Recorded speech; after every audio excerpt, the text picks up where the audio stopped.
कह रहा PQR partners है हमारे और रेशियो दे रखा 3:1। ठीक है जी। बैलेंस शीट की बने 31 मार्च 2024 की, जिसमें क्रेडिटर्स है, प्रोविजन फॉर डाउटफुल डेट है। देखो डेथ का क्वेश्चन पढ़ते टाइम हमें क्या क्या पॉइंट्स का ध्यान रखना है, मैं वहां स्टार लगाऊंगा। WCR P&L अकाउंट 23-24 यानी लास्ट ईयर का प्रॉफिट है, डेथ के केस में प्रॉफिट यूज होता है, तो ये हो गया मेरा एक स्टार आइटम। कुछ ना कुछ नीचे लोचा दे रखा होगा और तीनों की कैपिटल दे रखी है।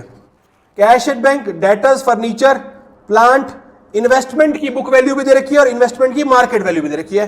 एडवर्टीजमेंट, सस्पेंस एंड पेटेंट, ये नॉर्मल बैलेंस शीट होगी। ठीक है जी। अब सुन लो क्या कह रहा है, कह रहा है are died on 15 June 2024।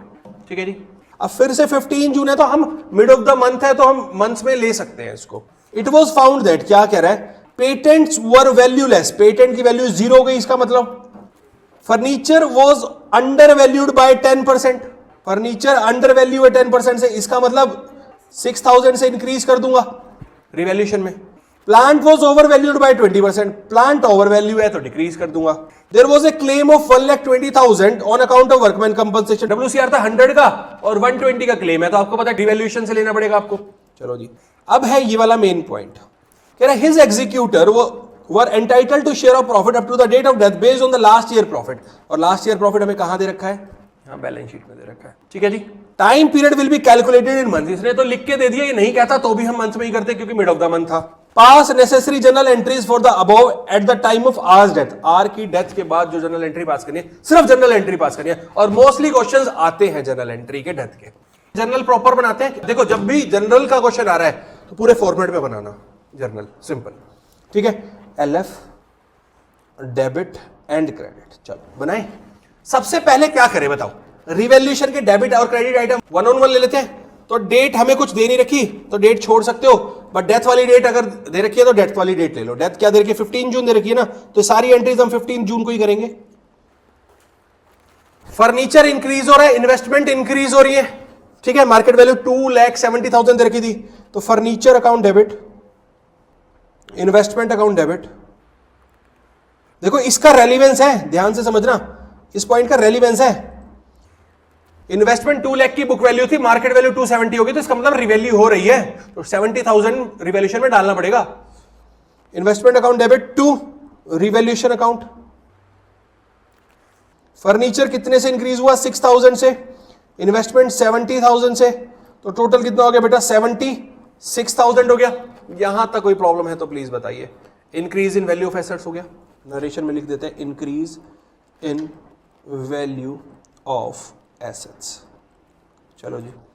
Next entry क्या हो रही है, हमारे पेटेंट्स एंड प्लांट की वैल्यू डिक्रीज हो रही है, तो revaluation account debit, revaluation account debit to patents to plant.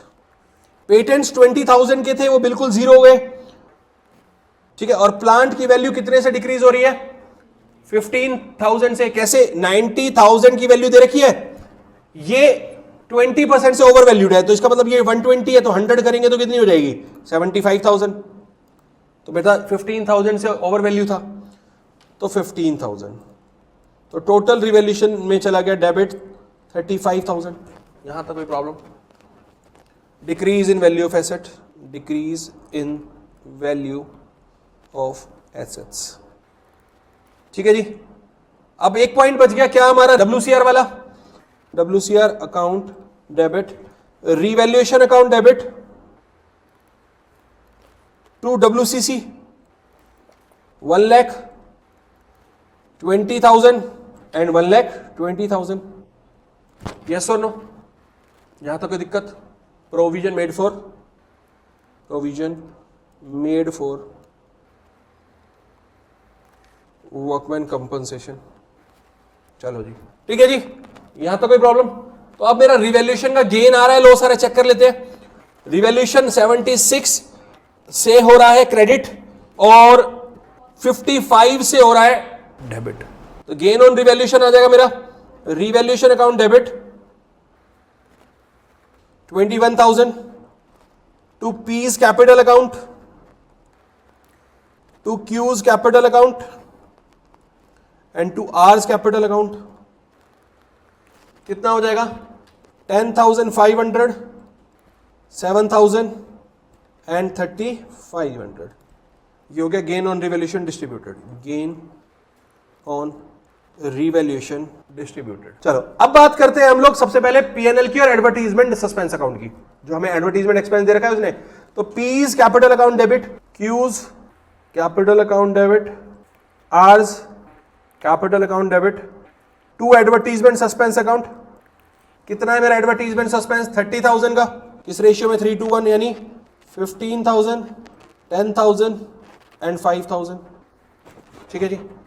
Advertisement suspense return of, advertisement expense दे रखा है, सस्पेंस नहीं दे रखा, कोई जिस नाम से दे रखा वही लिख लेना। उसके बाद प्रॉफिट एंड लॉस का बैलेंस भी 90,000 दे रखा है। तो PNL account debit to P's capital account, to Q's capital account and to R's capital account, 90,000। यहां तो कोई प्रॉब्लम? अभी तक हमने क्या कर दिया, जो कैपिटल में जाना था वो कैपिटल में डाल दिया, जो रिवैल्यूएशन का था वो रिवैल्यूएशन में डाल दिया। अब बचती है प्रॉफिट की कैलकुलेशन, जिसके लिए हम डेथ के बाद जो सबसे मेजर पॉइंट होता है करते हैं। तो चलिए, कितनी होनी चाहिए प्रॉफिट बताना जरा। Working note, calculation of profit after R's death. कितना है हमारा? किस बेस पे निकालने के लिए बोला है? लास्ट ईयर प्रॉफिट के बेसिस पे निकालने के लिए बोला है। तो लास्ट ईयर का प्रॉफिट कितना है? 90,000 है। इस बार डेथ कौन से मंथ में हुई है? जून में। और कौन से डेट को? ये 15th। और हमें मंथ वाइज चाहिए, तो 2.5 मंथ्स हो गए। ठीक है, तो टोटल प्रॉफिट कितना आ जाएगा? 18,750। तो आर का शेयर कितना हो जाएगा? R's share of profit 18,750 into में 1/6, 3125 हो जाएगा। यस और नो? सिंपल। तो इसकी एक एंट्री क्या हो जाएगी? PNL suspense account debit to R's capital account 3125। ठीक है। अब हमने कैपिटल अकाउंट बनाया नहीं, हमें सीधा जनरल एंट्री पास करी है, तो हमें निकालना होगा कि कैपिटल से एग्जीक्यूटर के अकाउंट में कितना जाएगा। ठीक है, तो चेक करें। कैलकुलेशन ऑफ, वर्किंग नोट, एक मिनट लिखा, calculation of amount due to R's executor कितना होगा बेटा? एक तो 50,000 रुपीज उसकी कैपिटल वाला होगा, प्लस 3,125 कौन सा हो गया जो अभी प्रॉफिट कैलकुलेट किया, प्लस 15,000 रुपीज हो गया जो पीएनएल हमने ट्रांसफर किया। ठीक है, प्लस 3,500 हो गया रिवैल्यूएशन के गेन वाला, और माइनस 5,000 हो गया हमारा एडवर्टीजमेंट एक्सपेंस। तो टोटल अमाउंट कितना निकल के आ रहा है? 6,625। ये आ गया मेरा अमाउंट। ठीक है, तो लास्ट एंट्री क्या हो जाएगी मेरी? R's capital account debit to R's executor account 66625। That's it. This will be my complete solution.